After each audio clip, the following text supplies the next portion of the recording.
So I wrote this book in 2015, and has a lot to do with race.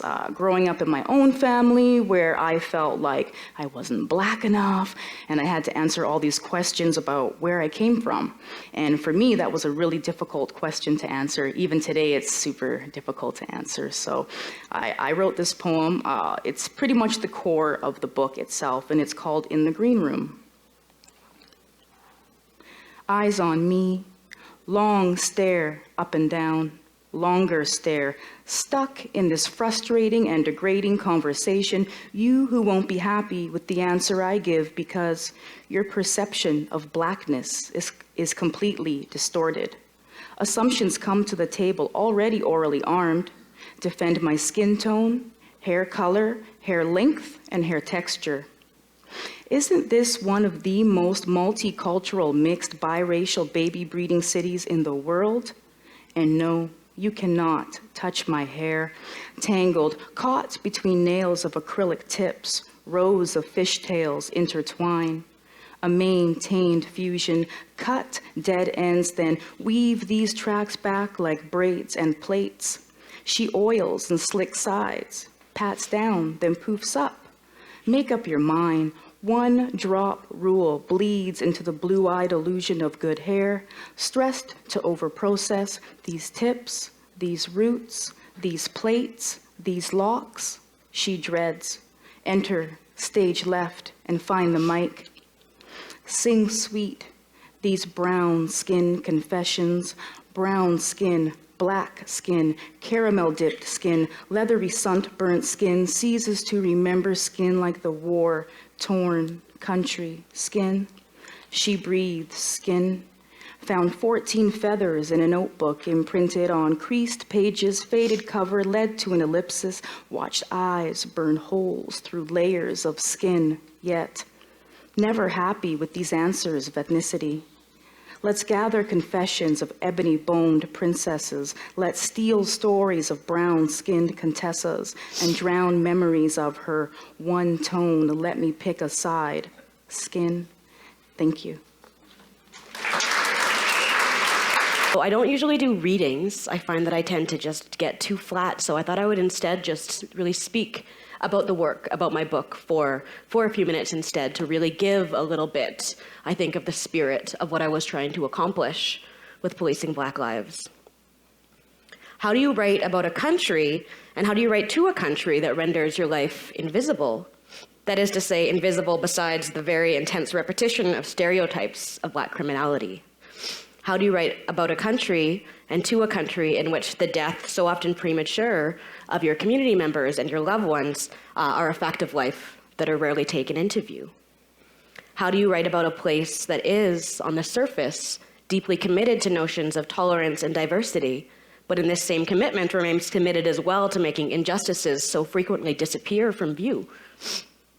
How do you write about history and history's living impact on the present and on the present day when your history is so frequently erased, despite, deep-seated and centuries-long practices of viewing Black lives as less valuable, as less human, of Black children as less innocent, when most Canadians are only peripherally aware of the fact that slavery existed in Canada, let alone was practiced for over 200 years. These are many of the questions that I was thinking as I was trying to put this work together. And policing Black lives was a very difficult work to write in that context. It emerged out of a long history of community work, of working with Black marginalized youth, of working with criminalized Black women, and seeing and witnessing, bearing witness daily, really, the many injustices that Black communities continue to face in Canada that so often remain hidden from view. Policing Black Lives is the first book in the Canadian perspective to comprehensively address the racial disparities and forms of discrimination that impact Black people living in Canada, as well as to provide a long history as to how we've gotten to where we are today, to address so many of those gaps that exist in the understanding of what it means to be Black in Canada today. The realities facing Black lives in Canada are in many ways hiding in plain sight.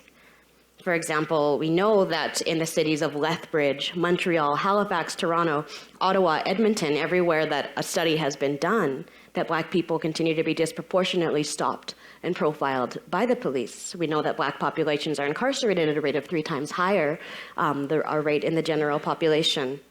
We know that Black youth in Toronto make up 40% of youth in care, and in other cities make up to 65% of youth in care, with similar statistics in Montreal and other places as well. We know that in other public institutions, such as schools, Black youth continue to be pushed out, expelled and suspended at disproportionate rates. For example, in Toronto, in the Toronto District School Board, Canada's largest school board, in the last 5 years, Black students were half of all expelled students, while making up only 8% of the student body. Many of the realities that often go unseen as well is that Canada is alone in the Western world for not having a cap on indefinite detention for migrants. So we have the lives, for example, of Michael Mavogo, who is a Cameroonian man who spent up to over 10 or just under 10 years in immigration detention, much of it in solitary confinement, having committed no crime except for having not the correct paperwork. As well as Gloria Ochigbo, who was a Cameroonian woman who actually gave birth to a son in immigration detention, whose first words spoken were radio check, which is the words that the guards spoke at shift change. This is what I mean by hiding in plain sight, the many injustices that we continue to see. I know that here we're located in Ottawa, where I hope that we still hold with us the memory of the killing of Abdirahman Abdi, who was killed by the police, but more broadly, we need to remember that this Abdirahman Abdi was not unfortunately alone. We mourn the loss of the lives of Andrew Loku, of Pierre Coriolan, of Shivrana Abdi, a transgender Black woman who was dragged down 7 flights of stairs by the police. We know a CBC study just confirmed what many of us have been advocating within these communities, that make clear that Black people have been disproportionately subject to police killings over the last several decades. Hiding in plain sight. This is something that continued to resonate with me as I was writing the book, because I was very much committed to dispelling the many myths and the erasure of Black people's lives in the place that we live, because it's impossible to move forward towards justice when we do not have an accurate view of the history of this country, and you cannot build just futures without understanding the past and the present realities. This commitment toward erasure, as I began to do my research, it became more and more clear, is a commitment that dates back centuries as well. If you go back to even the 1860s, you see that Canada's 200-year history of slavery had already been removed from textbooks in Ontario, which focused instead on the fact of the practice of slavery in the United States. I wrote Policing Black Lives to dispel this notion of alleged. I've been an activist for a long time, since my teens. And so often when you really have a successful organizing event trying to address injustice, you look at the headlines and they say, Black activists allege racism, Black community members allege racism. When the facts in front of us, the facts across every single state institution tell us quite clearly that there's nothing alleged about these injustices. These injustices are very real, have been widely documented, and stem back centuries. So how do we memorialize our dead when the structures that continue to threaten the lives of our community members are still in place? This was very much something that stayed with me as I wrote the book, which is focused, yes, on the past, but is also geared toward building futures, building just futures, building shared futures toward possibility and change, and toward a situation in which Black lives were, in fact, valued. Thank you.